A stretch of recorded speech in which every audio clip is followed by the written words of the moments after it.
Well, good evening. Good evening. How is everyone? Welcome to our first Office of Public Policy event of the fall 2025 term. So if you aren't aware, FGCU has an Office for Public Policy events, and each term we get to have two separate events for fall, two in the spring, and we get to pick different topics to talk about and to kind of thoroughly go in and dive deeply with either a panel of experts or a debate style with experts, either on-campus experts or experts from across the region. And so tonight, we will be diving into the topic of affordable housing. So hopefully that is what you've come to hear about, because that is what we are talking about tonight.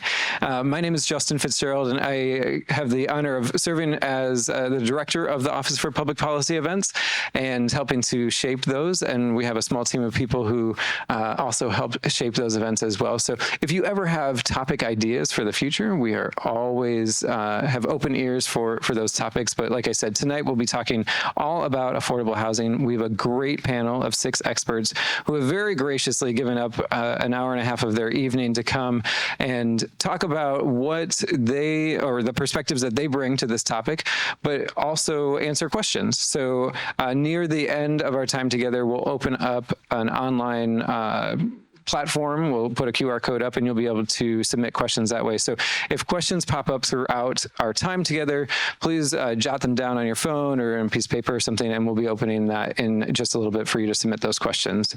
And they might answer your question before we even open it up. So we are going to start with just some introductions. I'll sit here and kind of let everyone go down and just let everyone know, A, who you are, so name and title, as you can see on the screen, but more importantly, how does your position connect to this topic tonight? So we'll kind of start there, and I'll toss it to Dr. Weeks first.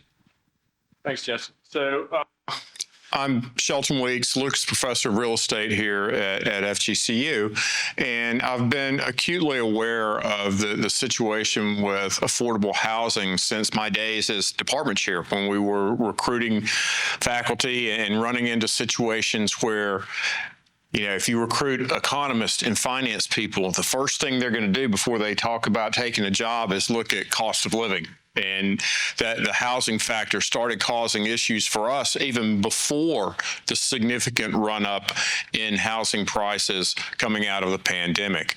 But then building on that as an academic, I've been very interested in the developments that have taken place locally, and in particular things that have happened on the state level with Live Local and the way that that's impacting our ability to bring affordable housing across the state of Florida. Hi, everybody. My name's Jessica Turner. I work at Collaboratory. Collaboratory is the backbone organization for the Home Coalition. So I am the partnership manager for the Home Coalition, and I help about 250 cross-sector partners. Some of my partners are in the room today and on this panel.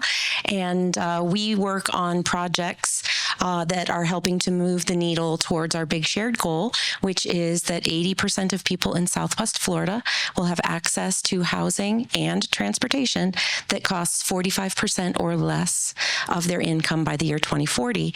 It is completely arbitrary, but a long time ago, it was decided that you shouldn't pay more than 30% of your income on housing, and you shouldn't pay more than 15% of your income on transportation. Believe me, that is all out of whack. So I'm just so honored to be here today, and that you guys think I'm an expert, because I see some experts out there. Yeah, thank you.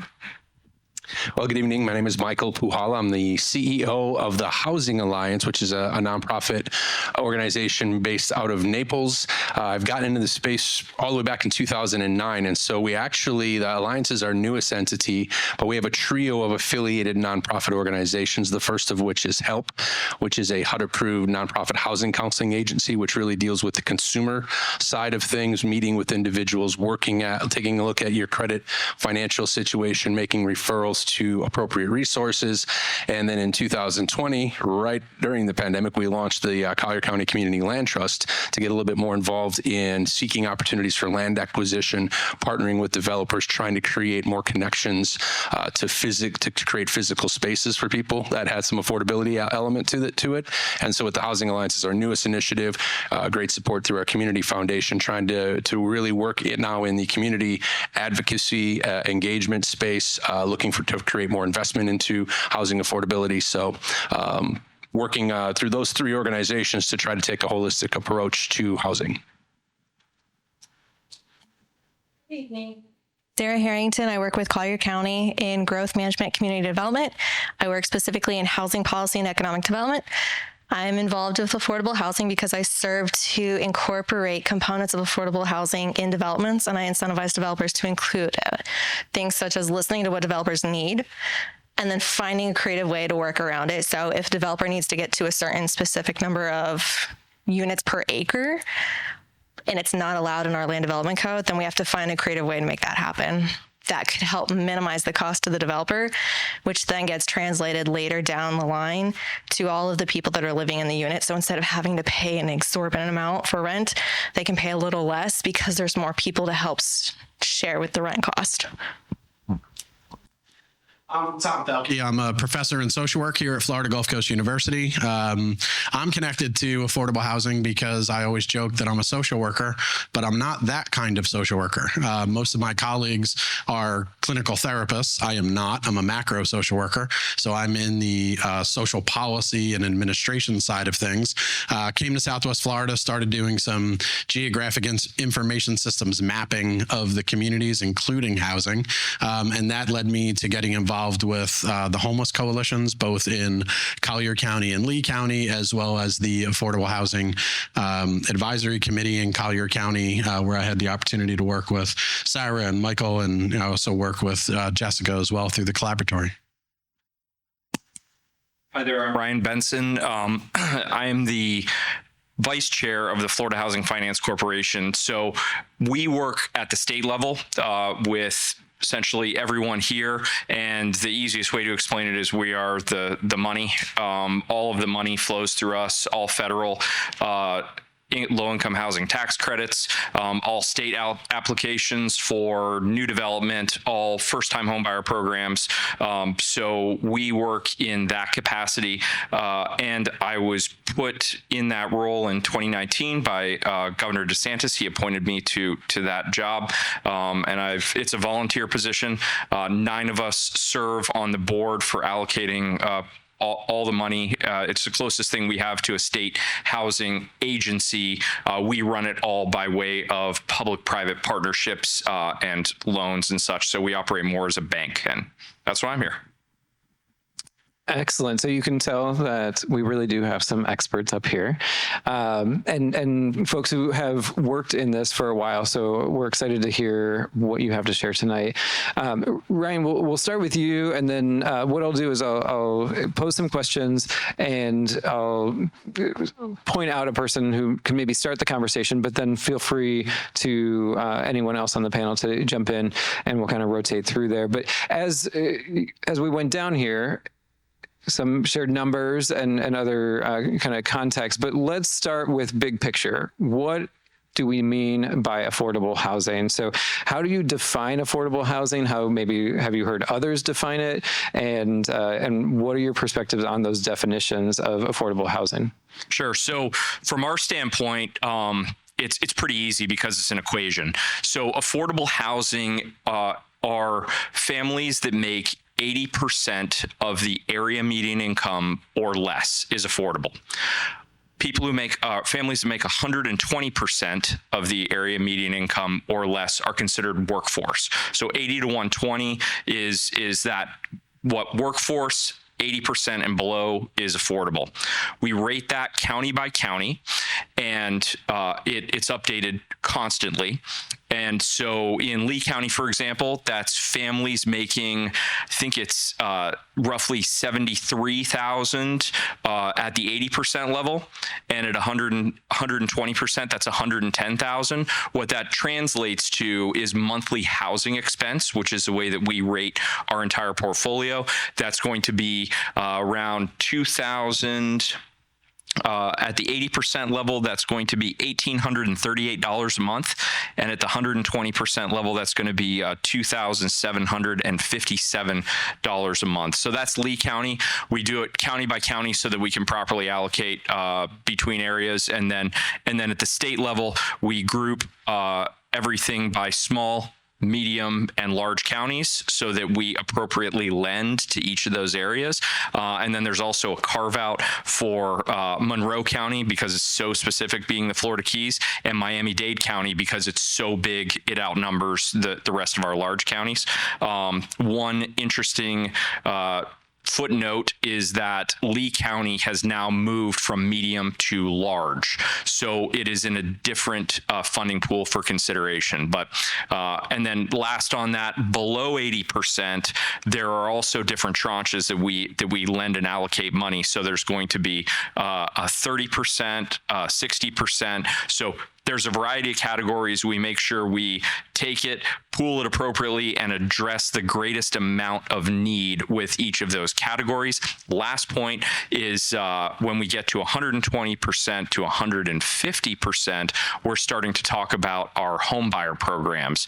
And that's like Hometown Heroes, if you guys have heard of that. So we address it all the way from 30% to 150% are the varying degrees of affordable housing.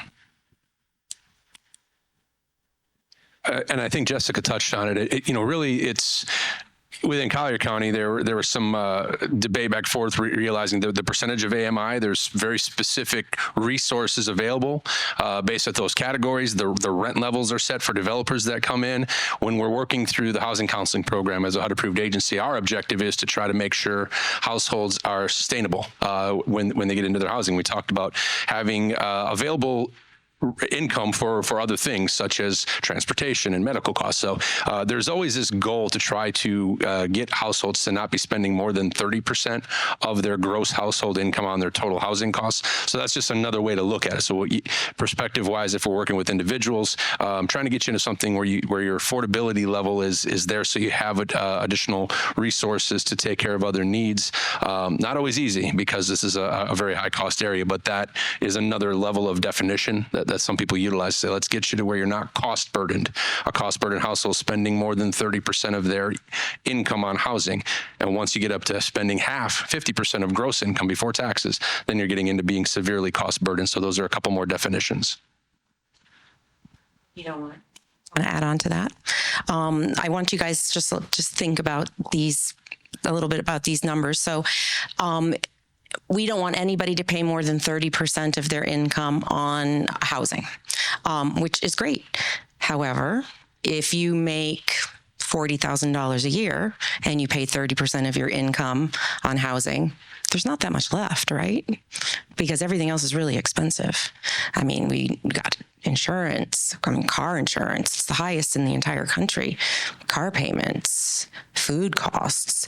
So I understand that it is called affordable housing if it is you're paying 30% or less on your housing. But for people that make a lot of money, they have a lot more money to spare. And so it's really hard when we think about people who make 30% of our area median income. You know, these could be people who are retired and are living off of a fixed income like Social Security or some sort of pension. It could be people that are bagging your groceries. People that are 50% of our area median income. Those are preschool teachers. They're the most important people in the world, taking care of our most precious children. I don't have little ones anymore, so I believe that now. And then 50% of median income. So, it's really important to understand that I think that every single person in our community deserves safe, stable, affordable housing.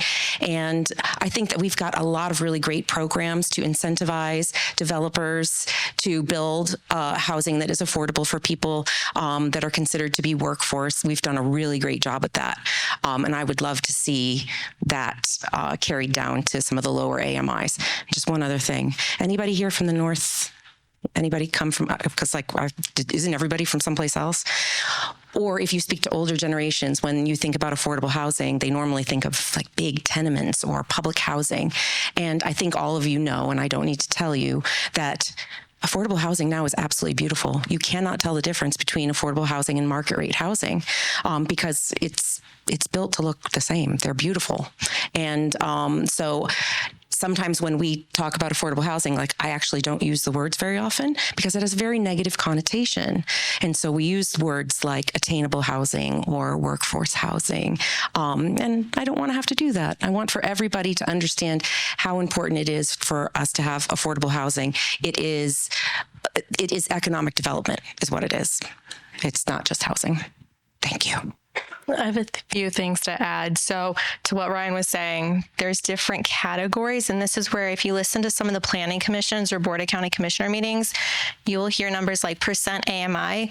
That just simply means percent average median income, which was quintessentially you're taking the number of people in the household, so adults plus children, and you're taking the total income and combining it. And then we have this chart. It looks kind of scary, intimidating. It's not that scary when you actually break it down and look at it. Happy to go over it with anybody if you want to. And you can see what the number is. Collier County has a median income of $113,100. It's an extremely high median income. So whenever we're talking about developments that are affordable housing that have different categories like 80% AMI, 60% AMI, 100% AMI, 120% AMI, or even GAP, which is 140% AMI, it really means different things to different people that are earning those numbers. And this is where, to tie into what Jessica was saying, it's what's affordable to everybody is different, but the quality of housing should remain the same. So when you're driving past a development, you should not be able to look and separate it out and say, that's affordable, that is market rate. And that ties to a basic zoning principle, which is called inclusionary zoning. So you want to ensure that the faucets in the affordable unit are the same as the faucets in the market rate.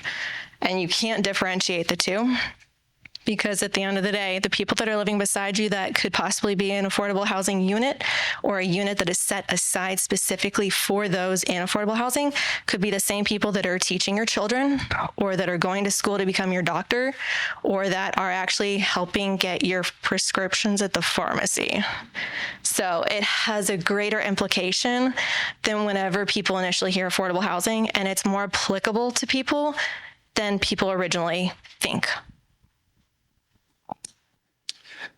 So, point of clarification, really, as you're talking, I'm thinking, is it then true that affordable housing is defined by the income of the household and not by the price of the house across the region? That is correct. So to what Michael was saying, cost burden, the definition is you're spending 30% of your total available income. Extremely cost burden, that definition is you're spending 50% or more of your total available income. So when you're looking at households, it is extremely common to see people that are spending 50, 60% of their total income on housing. That's not taking into consideration transportation or other living expenses, such as gas, auto insurance, food, childcare, medical bills, prescriptions, anything in that realm.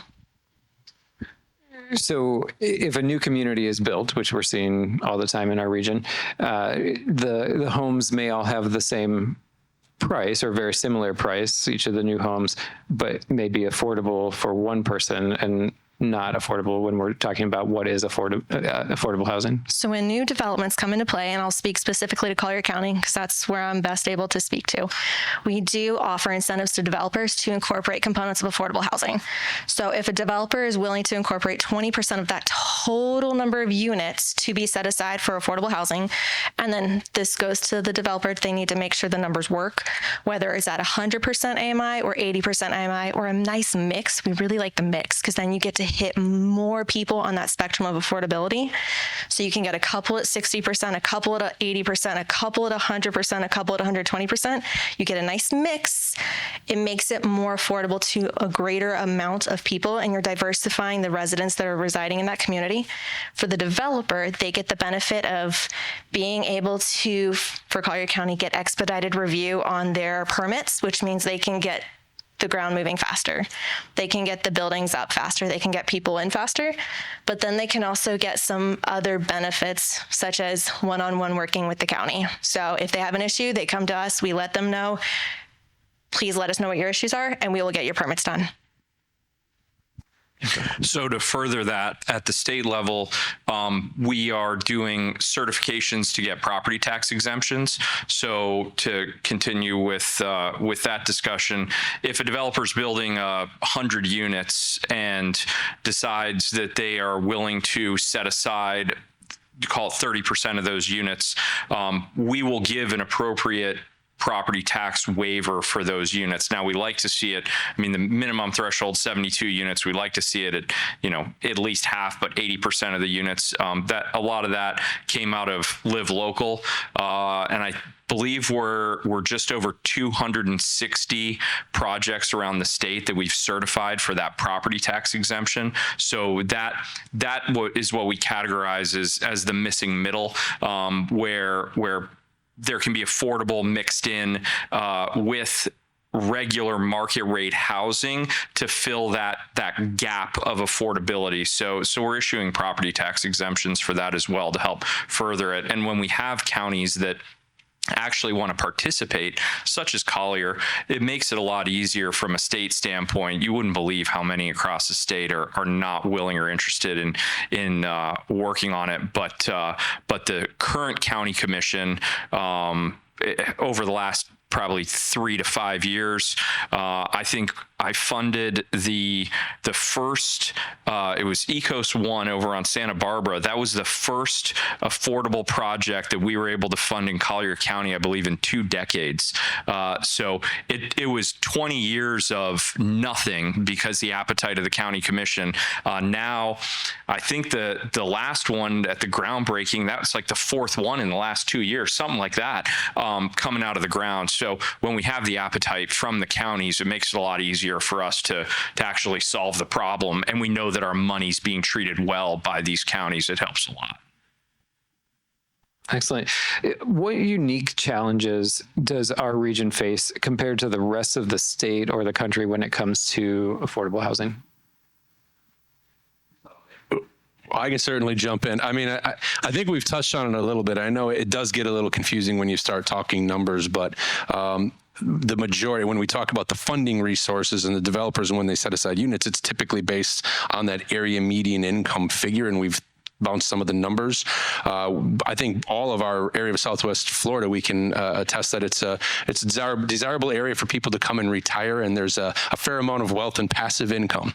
Well, that passive income counts into the calculation. So I think we have a pretty large gap between our area median income and our actual wage income. So when we talk workforce housing, you still may have levels of housing that are deemed to be affordable that are still out of reach for individuals that don't earn an extremely high wage. So that to me is a bit of a unique challenge, that the AMI is probably a little bit skewed versus our average wage. And we're obviously working with individuals in that are in the workforce. A lot of them, those are the ones that are coming to us for assistance. And then we also have, at least in Collier, it's a huge county, but not a lot that's developable. So we have a limited amount of land that you can actually build on is another challenge. And just for context, why is that? Why? There's a lot of environmentally protected, sensitive. It's, we do have the Everglades as a good portion of it. So that's been something that's been talked about for quite some time, that you don't have as much developable land as you'd probably like to have to do some of to be able to address the affordability. I'd say the biggest constraint is available land. Once you overcome that hurdle, then you have to overcome the hurdle of a high median income, and you need to have a board that's willing and has an appetite to include affordable housing in conjunction with developers that are willing to do affordable housing in that county. So once you can overcome all of those, then you can have a nice trifecta to be able to allow it to proceed. Until then, it really is difficult to allow for that development to occur. In Collier County, part of the advertisement, part of the increase in quality of life is because 60% of the land is held in conservation. And yes, it does have environmental benefits and ecosystem services tied to it, which is beneficial and advantageous, especially whenever you're developing it, because then you can have a place to store your water, which is something that we have to look at. But you also have to take into account coastal hazards. Building along the coastline, both Collier County and Lee County, we all experience natural occurrences, hurricanes, storm surge. So you really would not want to put an affordable housing unit along the coastline where they're going to be subject to environmental disaster, because the people that are living there are going to have a more difficult time coming back from that event than somebody that would not be living in affordable housing. So that's something to keep in mind when we're looking and planning. And small plug that November 13th is our next event, and it is on the resiliency of Southwest Florida, specifically post-Ian, and we'll be touching on that topic as well. Dr. Weeks. Justin, if I could jump in on this too, because when we look at the situation we're in right now, we sort of had this series of factors that came together to get us to a really critical point with affordable housing in Southwest Florida. You know, you look at the influx of folks during and immediately following COVID, where we had gentrification that was taking place throughout the state and definitively here in Southwest Florida. And then we had the situation with Ian where, and this happens whenever we have storms, your most vulnerable housing stock is usually the most affordable. And we lost a tremendous amount of that here in Lee County. And, you know, of course, some in Charlotte and some in Collier. So it's really the fact that we just had these factors all kind of combine and come to a head, combined with what Ryan touched on. You know, we hadn't been adding affordable housing for so long. It just really just gotten to a point where it's just mission critical that we address the issue. Real quick, do you feel like that is truly unique to Southwest Florida in that, you know, I am from up north. I have family up north. Gentrification's happening there. We see still extreme, you know, you kind of pick your larger cities. I feel like I see this across the country as well. How much is specific to Southwest Florida versus the rest of the country? Yeah, I don't think we're unique. I think that the thing that may be different here is that it just became particularly acute here in a very short period of time, because we didn't just have the normal gentrification acting on its own. We had the sudden removal of a very large number of what had been affordable units as a result of Ian. I do think that we are a little bit outside of the norm, and you guys are right to go back further. If we look at when the bubble burst back before the recession, so 2012, right when I moved down, so we all had these really nice expensive houses, and then everything crashed, and then so nobody built anything for like a decade. And so we already have a deficit of the amount of units that we need for our growing population. And I think during COVID, Florida became a very attractive place for people to move from other states because we were perceived to be more free and more things were open. I know I used to work for the school district. We were back in school in August, and I have friends that lived up in the Boston area. They didn't go back to school for 18 months. So it was a lot different here. So I do think that added to, we did get a huge influx of people from outside the state. And then of course with our natural disasters. And then I want to add something else. The average age here is a lot higher. And so I think that is very different. And we actually, the Home Coalition commissioned a regional housing study and action plan. And, you know, one of the things that is really difficult here is we have so many people that have their second homes here. So a huge amount of homes that are vacant for more than half the year. So that's really unfortunate when there are people that can't afford their housing. So it's really, this is a very interesting area. So how do we get here? Just to expand a bit on what Sheldon said. So first, you ignore a problem for the better part of 2 decades and don't do anything about it. And the way that you do that is there's a tax mechanism to actually fund all of our programs for this. And so when you purchase a piece of real estate and pay dock stamps, set portion of that goes into to fund us. And then what happened is the legislature didn't have the appetite to go back to their constituents and say that they were going to raise taxes coming out of the recession. So they would take the money allocated for affordable housing and they would apply it to the general budget for the state. So we did that for about probably 20 years, if not longer. And then as soon as you start to get appropriately funded under DeSantis and that legislature starting 2018, you start to put money in the system. And before you can get the first key in the door, you get hit with a pandemic, and all of a sudden Florida recognizes 10 years of population growth inside 2.5 years. We're just starting to get units in the ground at this point.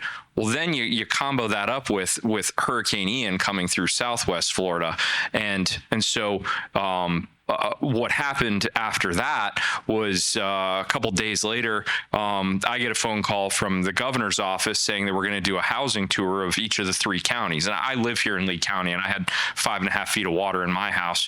And so we do a housing tour. We go to Charlotte, then we went over to Lee, and we went to Collier, and we met with each of the agencies. And I remember in the Lee County meeting, we're going around with each of the local housing authorities, figuring out how big the problem is, and the question came up of how many people are displaced in our county right now, and we're using the metric of people living in tents in their driveway, in campers, in hotel rooms, or on friends' couches, and at that moment we were close to 50,000 people displaced.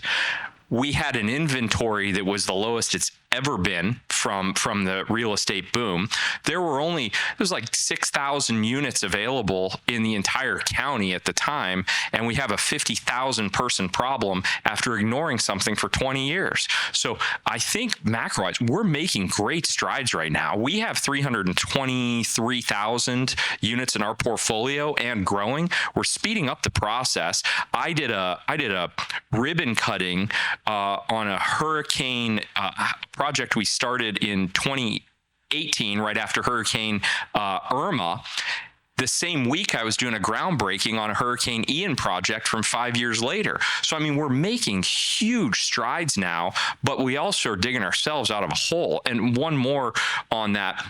When all these people moved down here, many of them were absorbing units that were designated as affordable, or I say market rate units that could be affordable.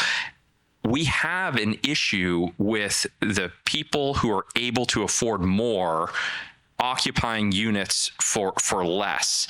And part of the problem is we have a tough time auditing financials. You might be retired and your pension's only a couple $1,000s a month, but you might be sitting on a $500,000 portfolio.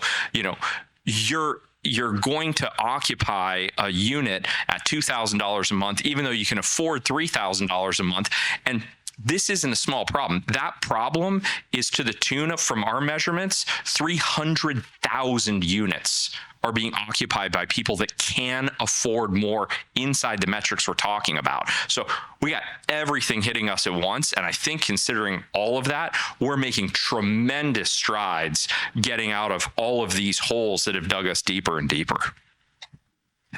I'm interested to know from the rest of the panel, do you also feel like we are making large strides, that we are a lot better in the terms of affordable housing and everything we've been talking about than we were 10 years ago, 15 years ago, 20 years ago? Absolutely. In Collier County alone, you can see that there's been at least more than 5,000 affordable units put back into the market that have been approved. Approved is different from built. So that's the only caveat, because it does take time to build them. But once they get built and they're out of the ground and they're able to be occupied, that will help alleviate part of the housing burden. Until then, though, we still experience it, and that's not taking into account the population that's moving down every day. So on average, we would normally use anywhere between 1 to 2.5% population growth to calculate our housing demand model. Whenever I asked our numbers guy to pull numbers, I was like, I want to see Naples, Fort Myers, Sarasota, Tampa. Let's look at Tallahassee too, just for laughs. We'll look at Orlando. We'll look at Jacksonville. Let's check over on the East Coast, Miami and Fort Lauderdale, and let's pull the Keys in too. You could see everywhere except for Miami and the Keys and Fort Lauderdale, they had an increase anywhere from 7 to 12% increase in population. And this was from residents in Florida moving to another city.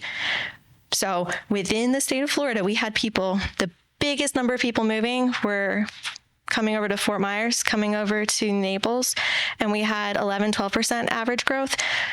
Central Florida had about 7%. Like Tampa area had about 7%. Tallahassee had about 7%. The East Coast had a negative 4%. So that's where we were able to see people are leaving the East Coast and moving to the West Coast. And they're moving from Jacksonville and Central Florida down to the Southwest Florida region, which is only adding additional pressure to our housing issue. The good news is we've been able to add market rate units and affordable housing units all in the same development, and you can't tell them apart.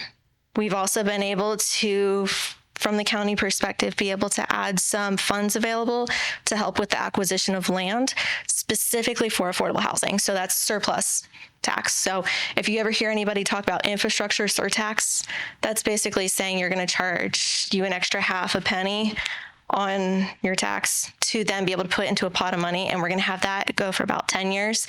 And we're going to anticipate collecting about this much. And then we're going to allocate that part of that to acquisition of land, because going back to an earlier question, land is the biggest constraint and land is extremely expensive. So we've been able to have that little bit of financial resource to assist developers that are coming to Collier County to look to do affordable housing, to help with some of the transportation, because 66% of the workforce comes from Lee County.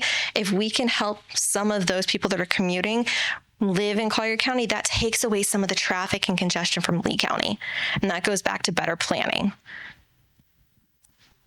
So if there are individuals in this room who are finding it hard to afford a place to live in Southwest Florida, what I may be hearing, correct, let me know if I'm on the right track here, is that it's getting better and they should expect some relief in the coming months and years? Correct. So for Collier County specifically, we do have a map that shows all of the locations that have a component of affordable housing. So you can go online and see that map. If there's somebody that's having difficulty obtaining housing, then I believe there's somebody else in this group that's able to better speak to that point.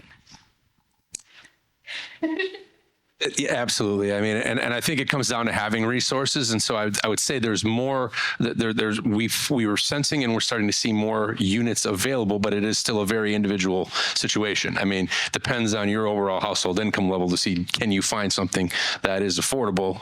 There's still a lot of work to be done to start to get more units into the deeper income spectrums. And again, that AMI being as high as it is, that still leaves even a unit that's deemed affordable might be out of reach. So what it takes and what we're trying to do through help with our Housing Navigator program, I think it's just that, still trying to find that throughway, that liaison, be that organization that can help direct people to resources, because it is still definitely a challenge. There may be units that are available, but if we're not doing the monitoring that Ryan mentioned to make sure that they're being occupied by the right individuals, we're creating available units, but they aren't necessarily being occupied at the right level. So that's another task that we're trying to take on, just to try to create that resource, that referral opportunity to find housing.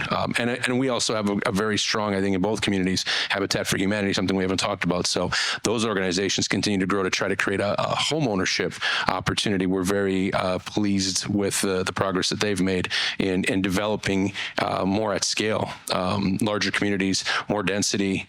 They've realized that that's the best path forward to create more opportunity for home ownership for truly individuals that are truly at the lower income levels. Jessica, I saw you making some notes. Did you want to comment on that? Yeah, if you don't mind. Go for it, and then we'll come to Dr. Weeks, I think. So I do think that we have made huge strides. I don't think that there's a politician alive that doesn't at least talk about affordable housing and how important that is. I think that the work that Kathleen Pasadomo did, along with colleagues, with the Live Local Act is really incredible. And for the past 2 years, they keep taking a couple more cracks at it because they want to make it better and they want to make it better. They'll take another crack at it this year. And I think that that's great. Can you explain the Live Local for anyone who doesn't know? Yeah, sure. There's a bunch of different components, and so I won't be able to hit on all of them. But one of the components that hits on something that I don't know if you guys have ever heard of people called NIMBYs. Those are never, not in my backyard. So those are people that don't want any kind of development, and they especially don't want it where they live. And so, I mean, I moved here from someplace else. And so some people, when they move here, they've got their piece of paradise, and they perceive that that there's not enough space for more people, or unfortunately, some people will have the mindset of, I don't want those kind of people living near me. And, that's where we start to talk about affordable housing and that negative connotation of affordable housing. And so we just need to change that mindset. That's what that problem is. But so one of the cool parts of Live Local Act is that you can actually take parcels of land that are zoned for commercial or industrial use, and you can build multi-family housing on there. And it skips steps as far as public comment goes. And so people can't come out to those meetings and say that they don't want that development to be there. So that's really cool. There's also the tax breaks that Ryan talked about, which is really cool. And there's all sorts of incentives that are built in there to make it easier for more units to be built. However, they're incentivizing what they consider to be workforce housing, which is from 80% AMI to 120% AMI. So I think that we've had lots of units built at those price ranges. And then because of that, developers are getting some really great incentives, like they're allowed to build to the highest height that any other development is within a 1 mile radius as the seagull flies, not crow. And then what's other ones? Any other density bonus? Yeah, whatever the highest density is also. And Hometown Heroes falls under Live Local too. We got $50 million. That's that up to 150% group that we fund. And that's for purchases. And then, the tax certifications we talked about. It also provides $150 million towards our lending with it. And then we have a cool corporate tax credit program that is up to $100 million.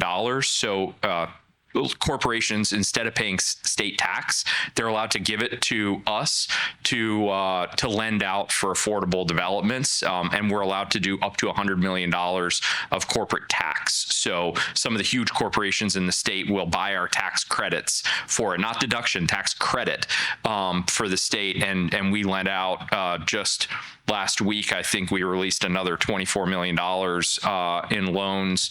I forget how many projects it funded, but all of those in Live Local. And last thing I'll add on Live Local, for this, I had the pleasure of being on a panel for NACO, which is the National Association of Counties.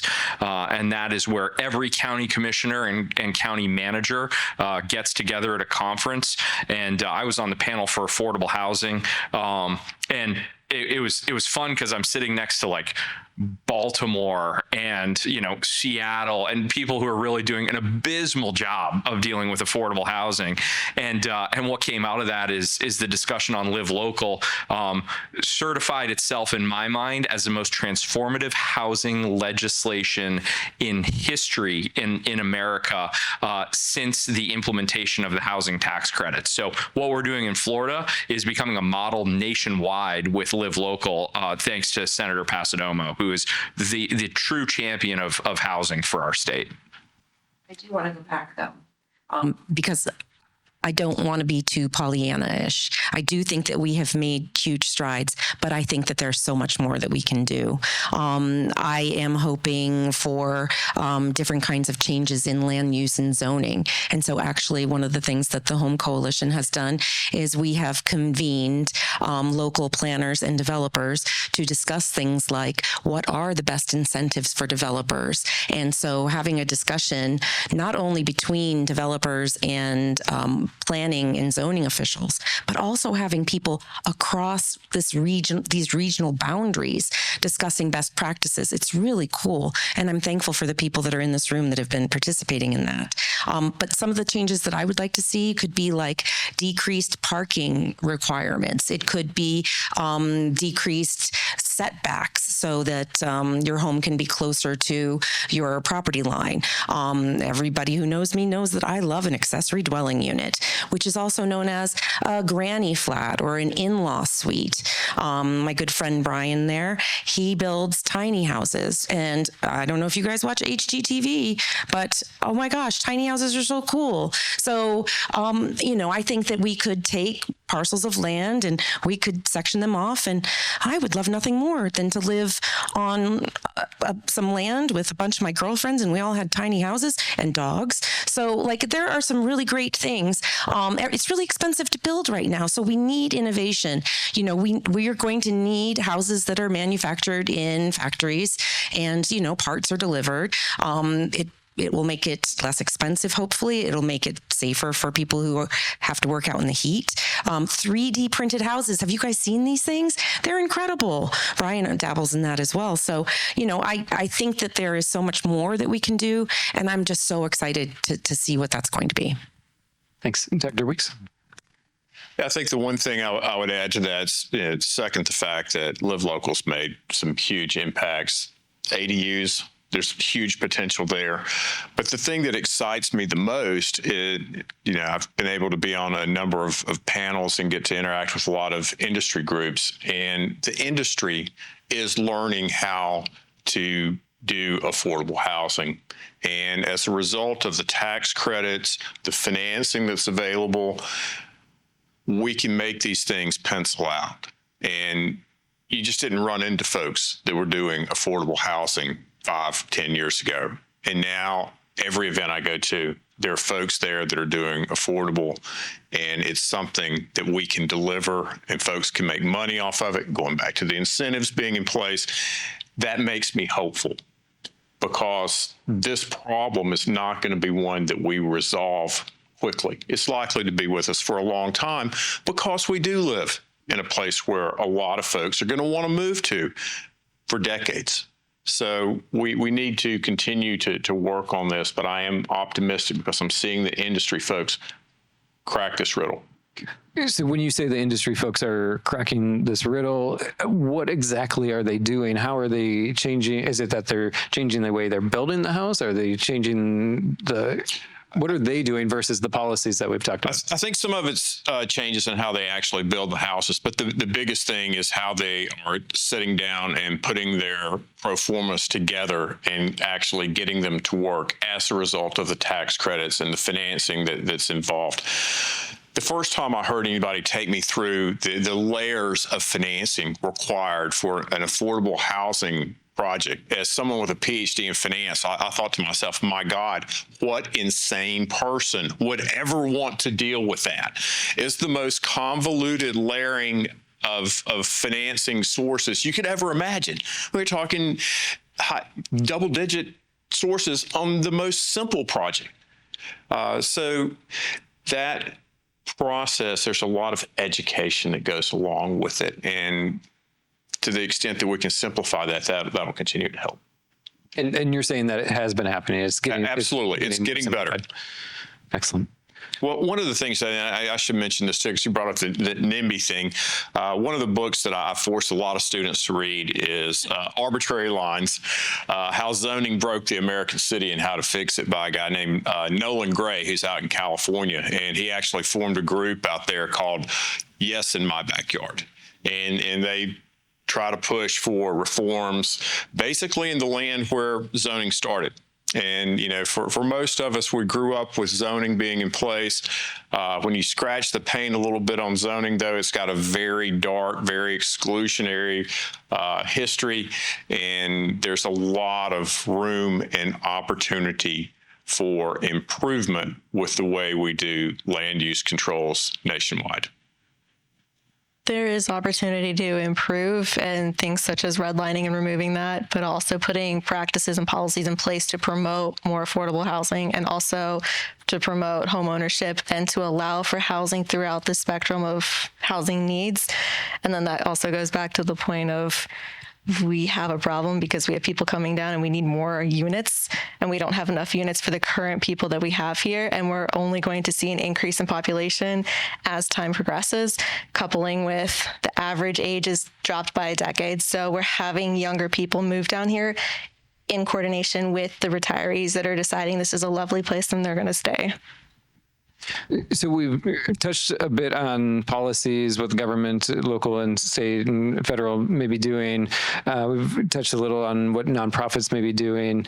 And now we're starting to touch on kind of the private sector as well, or industry. Are there others in the private sector that you feel like should be doing, or maybe are, and we're not aware, to help this issue along, to continue to see progress? It's not just private sector. We would like to have partners in our largest employers who certainly recognize that having a workforce be able to live near where they work is really important. You mentioned before that you're having a hard time hiring, very well paid professors. And, I've spoken with CEOs who can't hire doctors because they are cognizant of the fact that if they're going to run an operating room, they're going to need nurses and they're going to need technicians. And if they can't have that team because the cost is prohibitive for them to live here, then all that talent is going to go elsewhere. So it is going to become an absolute need for the largest employers, which are our hospital systems, our governments, local governments, and our school districts, to help with creating more opportunities for affordable housing. And it could look very different in different places. We were having a conversation the other day. Were you at our most recent meeting? So this is a good idea. And so governments have surplus lands, and I'm always bugging Cormac, who works with Sarah, about, you need to publish your list of surplus lands and, you need to give us the land so we can build more affordable housing. And he says to me that all the land that's on there is spoken for, like the park's wanted, or it's a utility project, and that's fine. And I totally get that. But schools, for instance, huge tracts of land.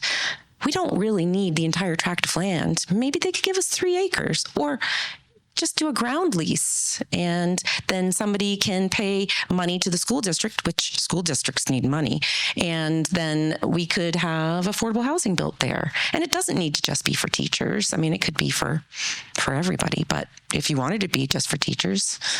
Do we see these innovative practices happening yet in Southwest Florida? Yes. There's one that exists, and it was already referred to. It was completed by a developer that came from Miami.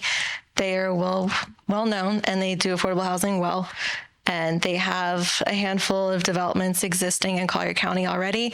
And it was really extremely well thought out and wonderfully planned development, because on 951, there's a little piece of land that used to be owned by the county, and it was surplus land, and it sits right in front of an elementary school.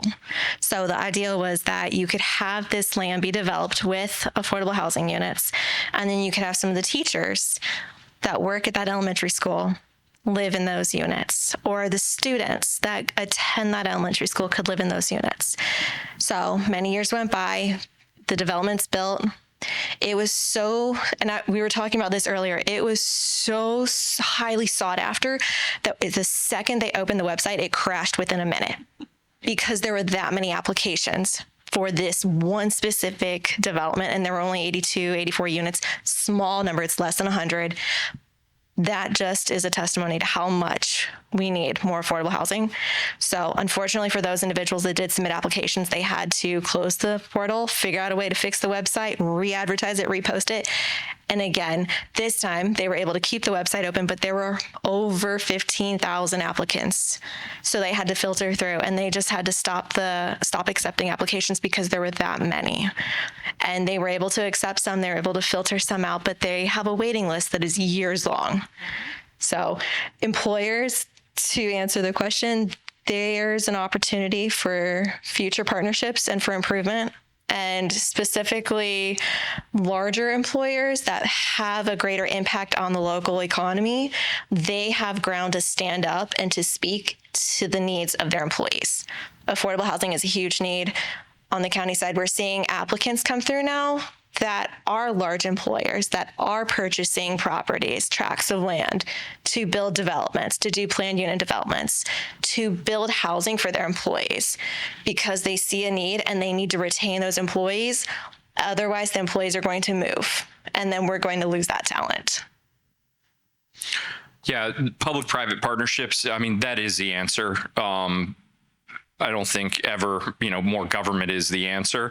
So our job, and that's entirely the way we do things at Florida Housing. Like I said, we're a bank. We don't own any units. We have mortgages on 320,000 units, and that incentivized, we made the numbers on those work so that developers, it makes sense for them to actually, move forward with those projects. But public-private is the answer to all of this, and that's what Live Local was designed for as well. Is free up some of the constraints for height and density, and and make these parcels of land where you could only fit 40 units. Now they can fit 120 units. But I mean that's the way we do it. The county land program is an amazing program too. We did one. Financed a project over in the city of Miramar. It was a police station that had been condemned, so we ripped it down. We funded a developer to rip it down, and it was for senior housing. We did 110 units, and I was at the groundbreaking ceremony for that, talking with the mayor of Miramar, asking about the demand for this. And for that 110 units, we had 10,000 applications by the time that we were putting the shovel in the ground. I mean, so the need is still huge. But again, if I'm a bank and you don't give me any money to lend for 20 years, and then in the last 5 years, you just start throwing money, takes a couple of years to get it out of the ground. And yeah, I see why the demand is 100 to 1 for every unit. I mean, we got a lot of work to do. Just one other group or entity is philanthropy. And there's a lot of creative ways in which we can start to incorporate, because there's a lot of wealth here. And the benefit is that there's a lot of philanthropically minded individuals. And even our community foundation really got heavily involved in housing within the last few years. They've made it their number one issue through their assessments, and they started a housing impact investment fund. So we were actually able to close some gaps with some bridge loans for a senior development that we partnered in. Using their funding, they're looking to help to create gap funding, not only on the rental side. We're also working on, and even private individuals, there's a lot of wealth that's tied up it's sitting in donor advised funding. So we've been trying to tap into recoverable grants that can be utilized as capital. I don't want to steal Ryan's line, but he said, the answer is money. Now, what's the question?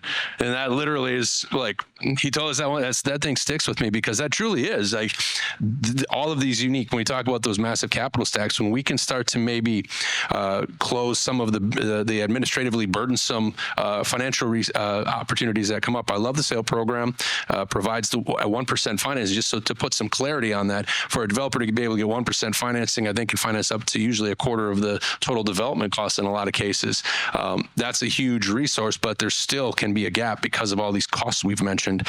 So if we can find ways to incorporate that philanthropic investment strategically, and also maybe even be able to recycle it to future projects, we're working on a very creative build to rent to own to thread the needle needle between rental to get people into home ownership affordably, because there may be credit challenges, there may be ways, time that we need in order to get somebody ready to purchase, but also build up down payment through the rent payments, a portion going into a down payment reserve that they'll unlock if they stay in, pay on time, and then can end up transitioning into home ownership. So we certainly hope, and that's going to be largely funded through recoverable grants through donor advised funding, and we hope that that is successful so that we can replicate that as another unique, innovative model into the community.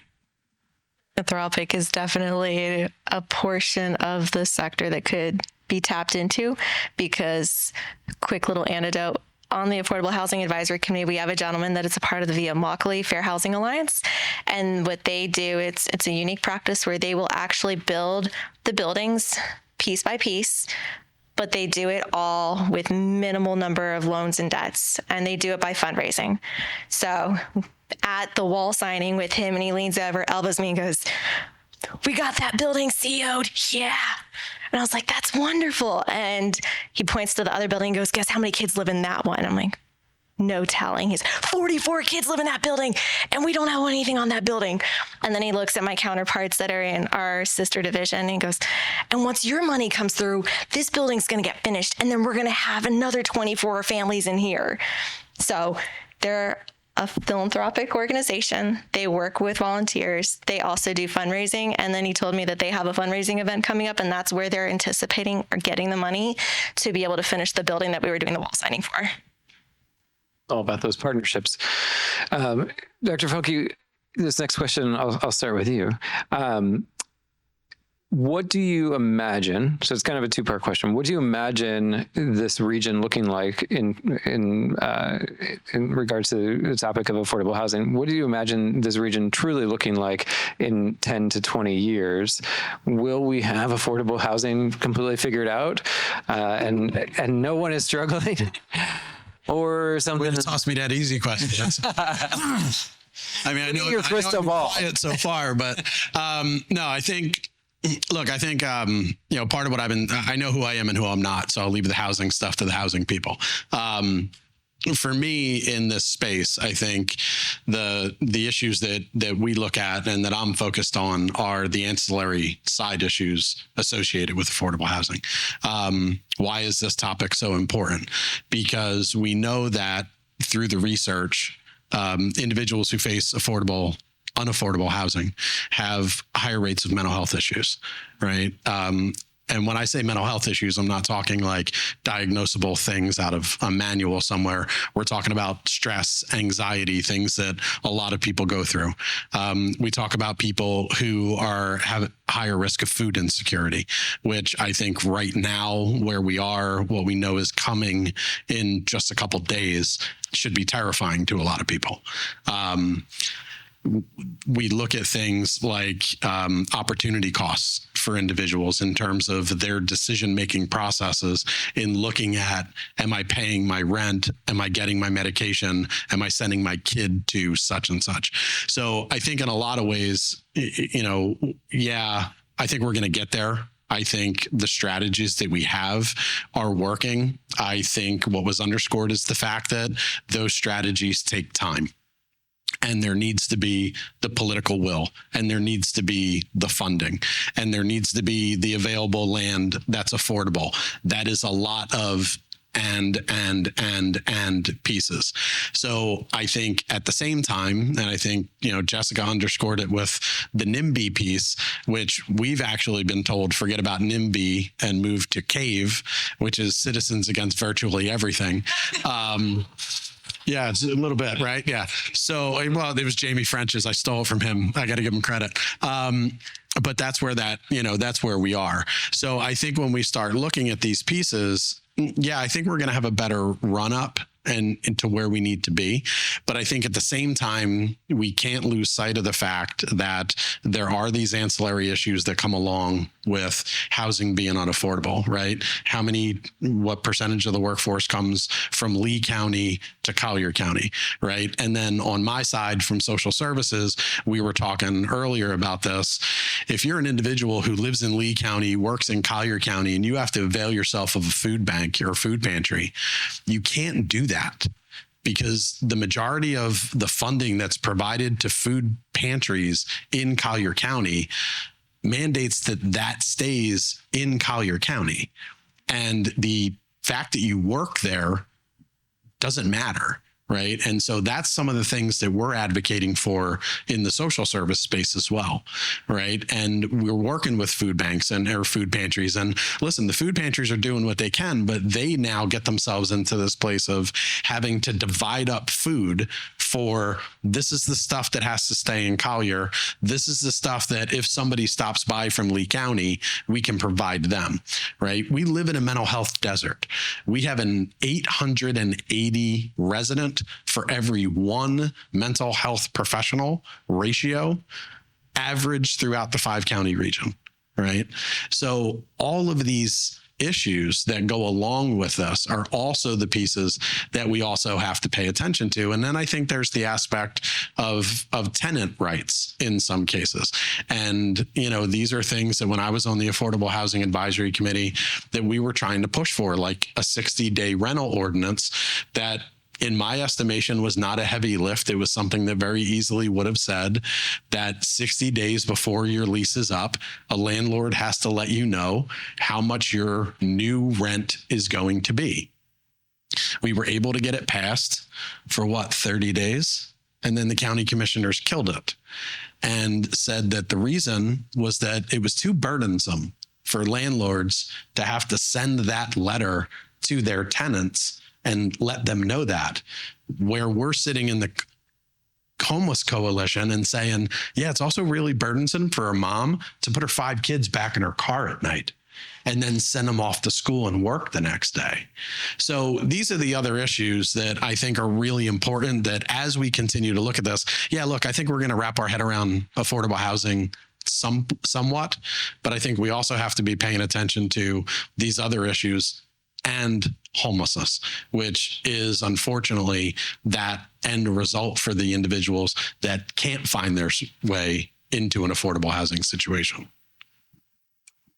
And on the social side, one of the cool things about my role is, so we have these huge pots of money. We lend those out. Those are kind of dictated to us, on, look, fill this need, fill this need, fill this need. And it's always like a little bit off, right? So it's like, oh, so-and-so asked for $6,830,000. And then, but I had $7 million, for that pot. So all these things add up. And with that, we're allowed to, it's called at the discretion of the board. So we're allowed to come up with projects. And what we did is we piloted it a few years ago, I believe in Santa Rosa County. And we got the school board together with the wraparound services on the social side. And what we had is we had the local principals identify kids inside their schools that they believed were homeless, from homeless families, and do that by, they're in the same clothes every day or, whatnot. And the grades are suffering tremendously from these children just because of the circumstance. And what we did was we rented market rate apartments because there were no affordable apartments. And we said to these families, like, look, we're going to give you this apartment for up to 2 years. And we're asking in that time if you can work your way, back to it. We found a lot of it was circumstantial. It was, you get laid off from a job, you're out, you're next thing you know, you're in a car with your kids. And the first pool, we had 97 families that we identified in this one little county. It's a very small county. And we said, all right, here's the 2-year rent deal.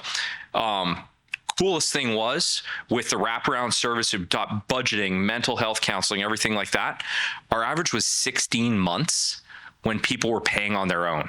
They wanted out early so the money could be used to help other families. So what do? We said, how much is this going to take to roll out in 3 more counties? Got, $3 million Okay, all that little money adds up, $3 million, another 350 kids out. So, but the wraparound services from the homeless side, from the ultra low income or no income groups, I mean, the key is these are people who just want help. They don't want the hand out. And that's what we drew as the conclusion. They just needed some help to get themselves out of these scenarios. So I really like looking at heat maps of the students specifically on free and reduced lunch because it gives us that same information. And then you can see where your needs are. And then you can go talk to those schools and see what specifically they could need for teachers, for their students, for the families. And then you bring the wraparound services in to support the teachers, to support the students, to support the families, to help them bridge the gap. So that way they are able to then stand on their own.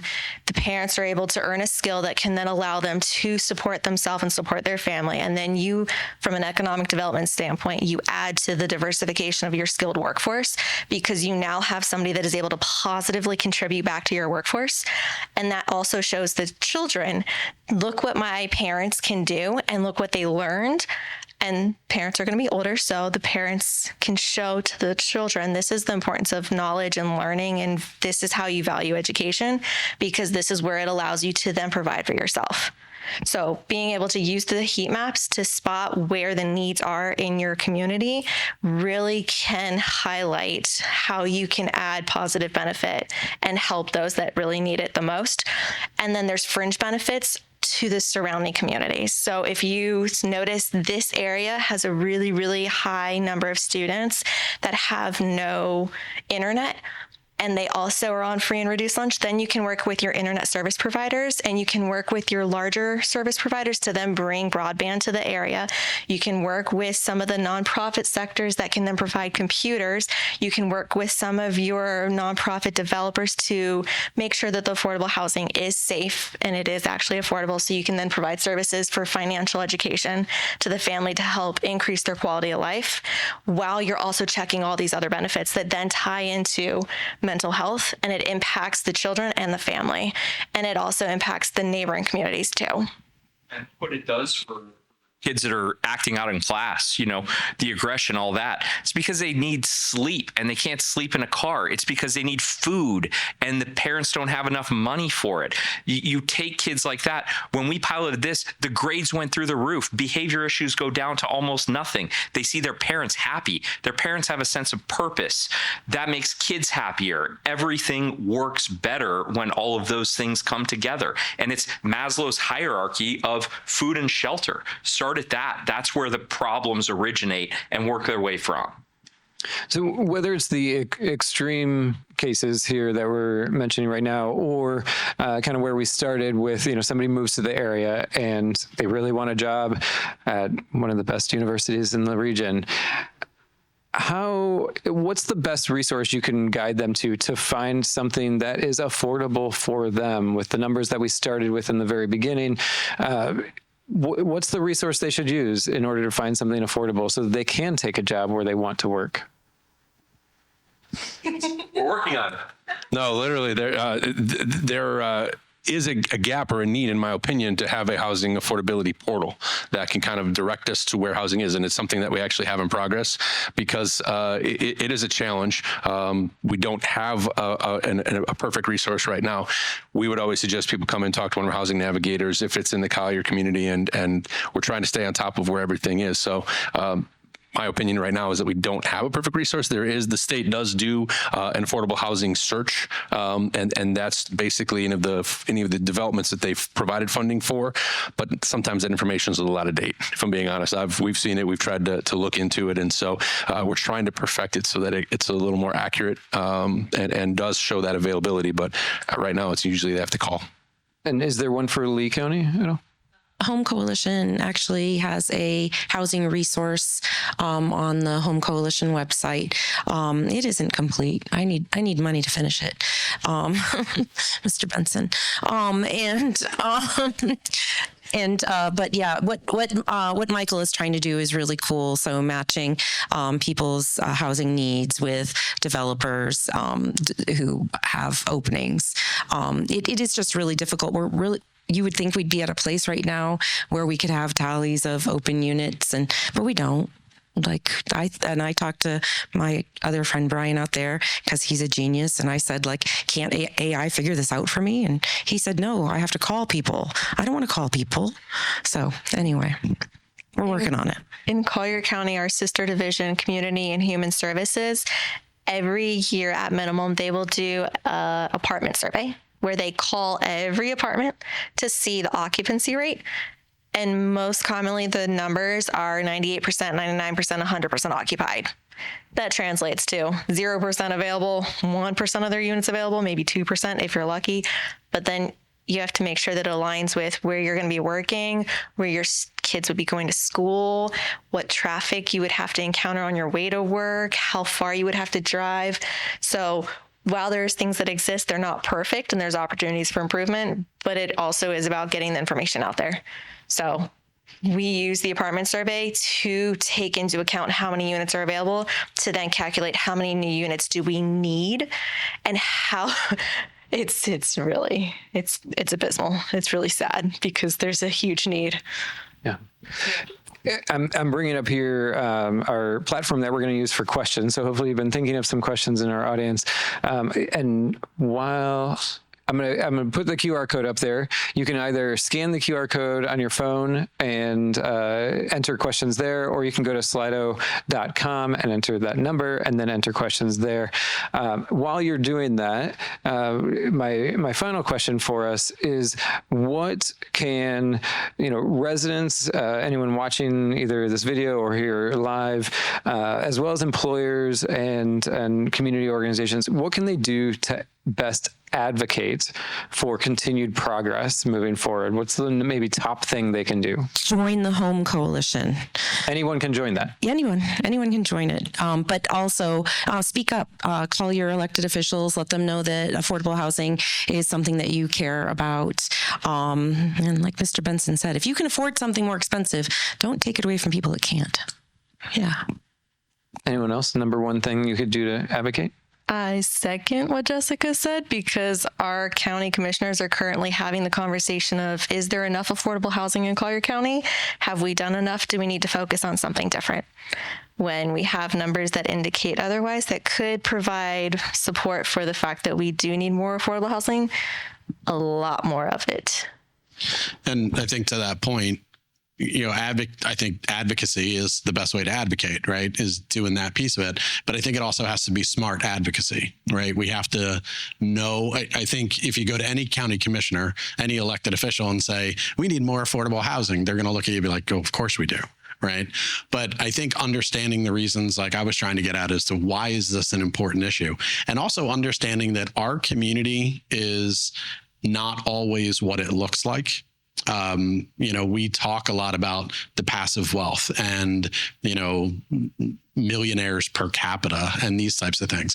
The statistics that I love, and my students laugh at me when I say that, are things like 70% of households in Collier County that utilize SNAP benefits are actually above the poverty line. That 60% of them have at least one, if not two, working heads of household. And I think that data and information and having that understanding of what the community actually looks like beyond what we sometimes present it as. Like I was listening to a county commissioner meeting today, and the number of times people came up and gave comment and said, we live in paradise. We live in paradise. And I get it.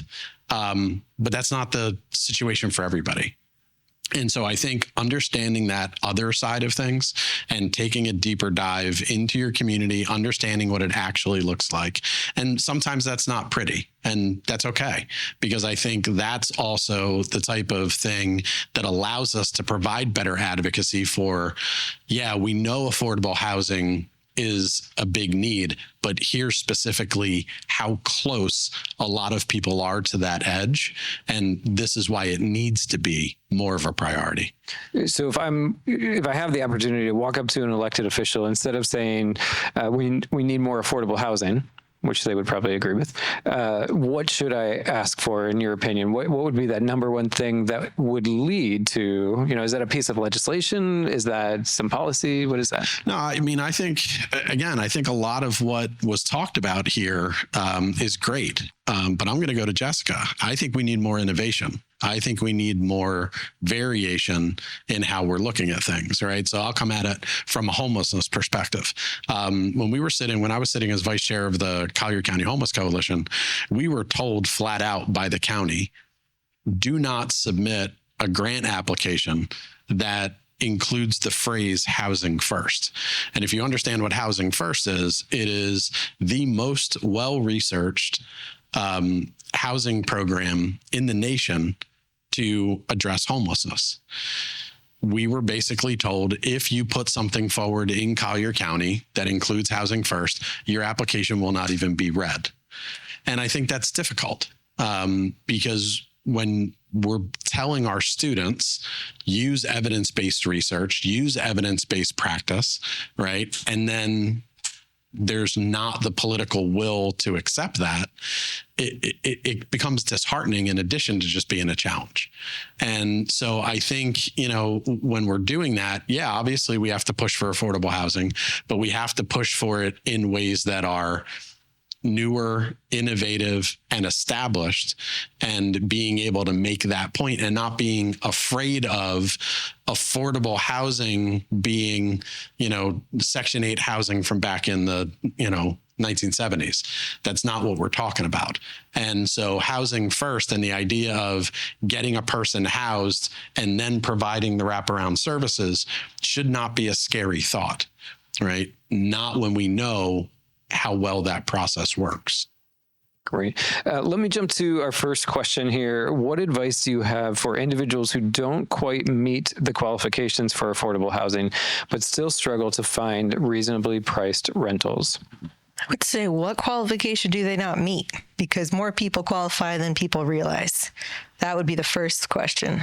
So maybe they do qualify. Yes, absolutely. And where would they go to make sure they meet those qualifications? So each development can either do one of two things. It can either follow its standard zoning, or it can play by its own rules and play by the planned unit development rules, the PUD. So that'll dictate what the definition for that area affordable housing is. And then the second one would be to just the biggest thing is to tie to your point. Affordable housing is applicable and necessary because how many people have sought medical care in the past year? Like, how many people have sought dental care in the past year? Statistics show that a dentist, their prior occupation will be a dental hygienist versus a medical practitioner. Their prior occupation will be a food service industry worker. So the person serving your food to you could be your doctor in the next couple of years. So if you want to have qualified employees at the employers, and you want to have qualified, competent care providers in your area, this is where affordable housing comes into play. And for those that aren't in that field or aren't in that industry, same thing goes with engineers that are building the homes that you're living in, that are building the roads that you're driving on. All of these occupations play a role into our community. Great. So more people qualify than they realize. I don't think we have enough units, obviously, for people that are right at that edge. And, there's also a problem with benefits cliffs for folks. So people make just over a limit, and then they don't get services that are very valuable. So, they don't qualify for housing assistance, or they don't qualify for, free health care or free child care.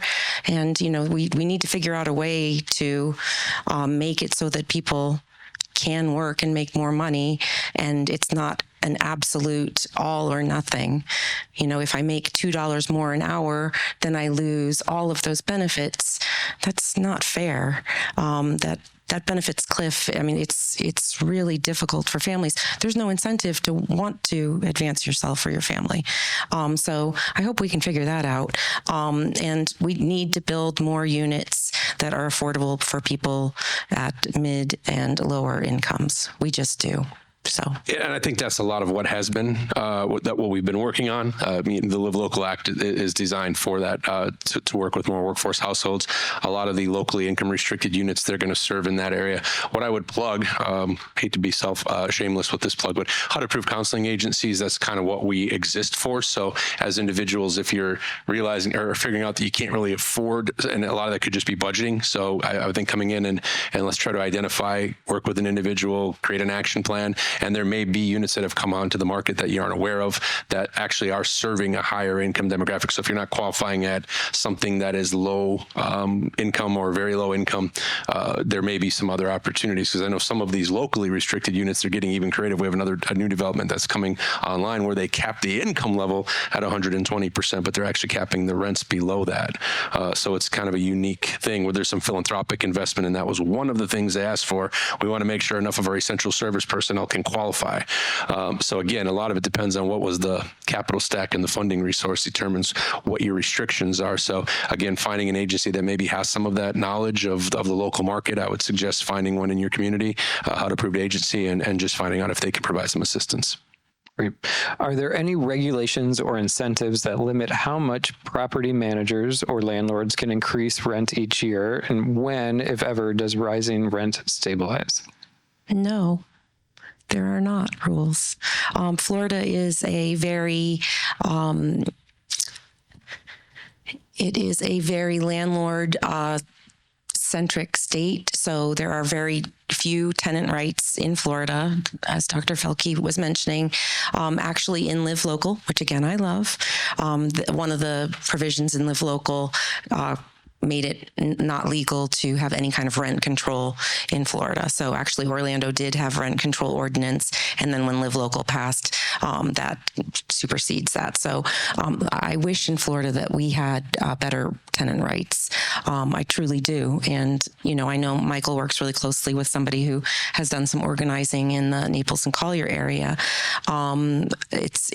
It's really difficult. So, people need to get out and have their voice be heard, and let people know that it's not just landlords that live here, and that our elected officials serve everybody. Well, there may not be a rule. There's a socially accepted number in the sector, and whenever AHAC, the Affordable Housing Advisory Committee, reviews the pro formas from the developers, that is a number that is reviewed, the developer fee. So that tells you the percent that the developer is going to take for a commission.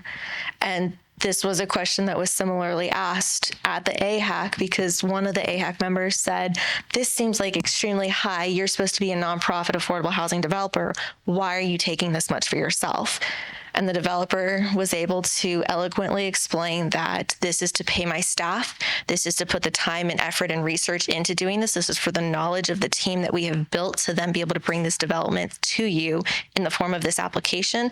It's also taking into account what we're going to need for hiring consultants that we do not have the knowledge and ability to complete for ourselves. So that developer needed to outsource some components of its project, and the developer was taking that from the developer fee rather than building it in as another line item. And so the developer was able to push back and say that is actually a low number, and then provide stats from other developer fees within the state of Florida to show this is lower than what the comparable number is. And then based on that information, when AHAC reviewed the remaining applicants, they were able to see the developer fee actually was a higher percentage of the total overall project. I just want to clarify, inside our portfolio, we do base it off of the AMI. So it is, as long as we have a mortgage on the property, that is going to be restricted to the different income levels. Just wanted to clarify. Great. How do you keep, or I might say, what are the best ways to keep those who can afford paying more for rent from taking up affordable housing? affordable housing units, and that's something that I wish everybody knew. So our sister division does do monitoring, and they have a counterpart in Lee County, I believe it's called Human and Veteran Services, where they look at and they take income stubs, they take tax returns, and they go through all of the affordable units to ensure that the people that are residing in those units are supposed to be there and they qualify. We have had a few developers reach out to us and say, when we have a tenant that received an increase and now they make just above the threshold, they're looking at the possibility of being evicted for receiving an increase in their income. They got a promotion, they are doing wonderful work, and now they're being punished because they're going to be forced to move out. So that actually was something that our team looked into for about 2 months and working with FHFC, or the Florida financing. Yeah. So Florida financing, we called them and was like, hey, this is our problem. What can we do? Where in the statute can we refer to this? Because it's counterintuitive and it's a punitive process where the person's being rewarded at work, but then they're being punished with their housing. So how can we make it more aligned with promoting them to do well and increase their quality of life, and then be able to get to a point where they can have enough of a savings to move out of that unit and vacate it, so that way somebody else can then occupy that unit. And then you can have a nice flow in housing where you can go from the lower percent AMIs to the mid percent AMIs to the upper percent AMIs to home ownership. And then you have greater stability in the housing world.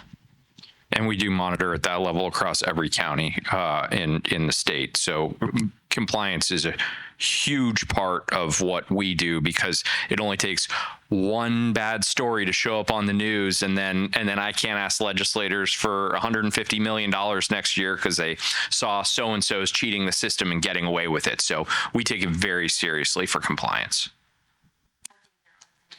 Municipalities, though, that don't necessarily have the capacity to keep up with the demand for doing income verification. So I know that for the low income tax credit properties that Mr. Benson is talking about, that is an absolute must. I know for folks that do have Section 8 vouchers or housing choice vouchers, again, that's an absolute must. But I think that when we're talking about units that are being monitored by the city of Fort Myers or Lee County, we're talking a lot of people. And so, you know how hard it is to hire employees in our area now. So finding people that actually have the skill set to be able to check all those incomes is really hard. It's something Michael's really good at, though. Well, as we close out here, our last question, if you could ask everyone to adjust their mindset or their actions in one way around affordable housing, what would you say? And maybe just I'd love to go down and get one kind of final thought on what you would like to leave everyone with, what you'd like their perspective to have changed or to see things differently from this conversation. Yeah, I think if folks have to walk away with one thing, when you think about affordable housing, it's a complex problem. You need to take a holistic view of what it means for society. If we don't have affordable housing, what's that cost us? Okay, and that's the big thing. You see folks that are in the NIMBY mindset. What's it cost you? Okay. We're deploying millions of dollars through the programs here in the state, but what's the alternative? That's really, I think, the thing. If you'll think about the alternative, if we don't have affordable housing available, what does it cost us as a society? And then once you get through that, you start to think about all these things in a very different way. You think about what it means for families, what it means to you personally.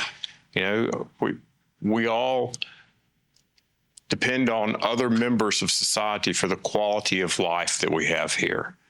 And that quality of life, like Ryan was saying, a lot of that starts at a very basic level of needs. If we don't have housing, we've got other challenges.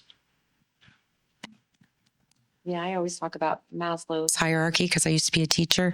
And yeah, absolutely. If you don't have safe, stable housing, the kids have better outcomes with school if they have safe, stable housing, less problems with healthcare, mental health. We've talked about.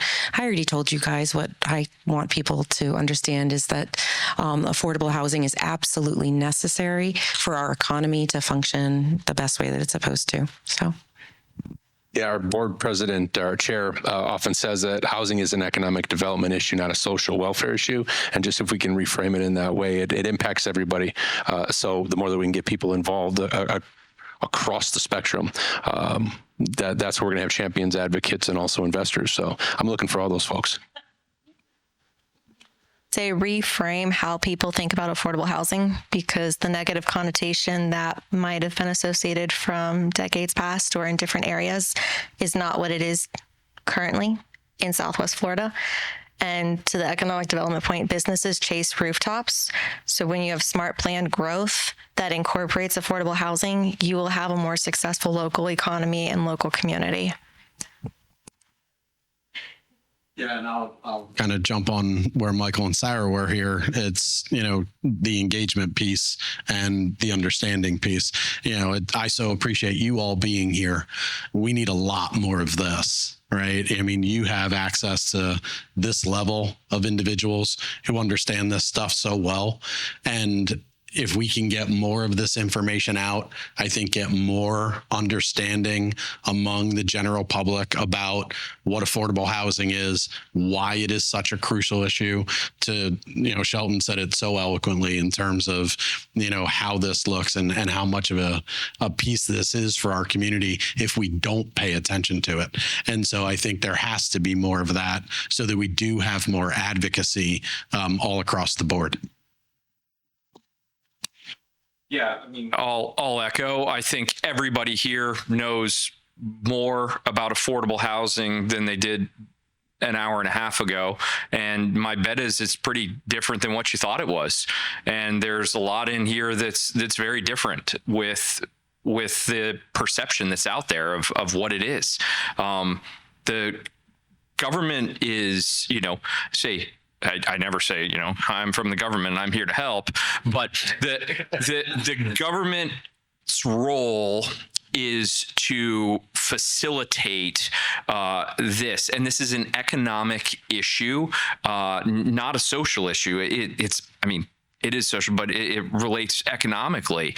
So, look at it from that perspective. I will say, just if everyone didn't hear it, Arbitrary Lines, I read it at the recommendation of Shelton. It's a great start. So back to what can we do, differently for society? Once you read that book, you will understand that the government is the biggest perpetrator of the falsehoods of this and what we believe exists in society.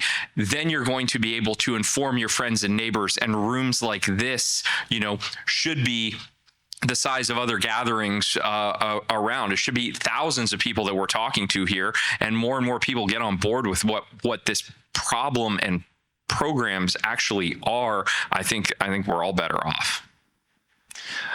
So to that point, if there are people who should have been here and you think, oh man, I really want to spread this message and all this information, it is recorded and will be on, you can just look at the FGCU Office of Public Policy Events webpage, and that video will be posted there as soon as we can get it processed and put up there. And you can share that out broadly, because truly, this isn't just you come, you learn, you leave. Hopefully this has impacted the way you're thinking about things, and that it's a message that you can share with others.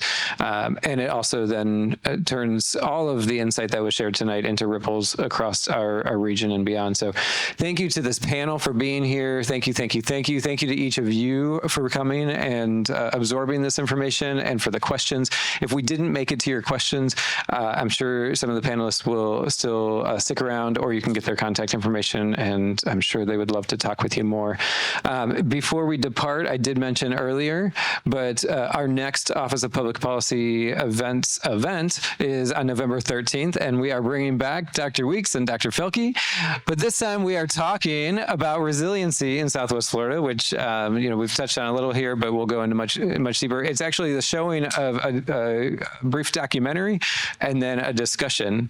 So please spread the word about that. It's in partnership with the Water School as well as Gulf Scholars and WGCU. So thank you again for being here. Panel, if we can just take a quick picture, and then if anyone has questions for the panelists, feel free to come on down and talk with them. Thank you again for being here.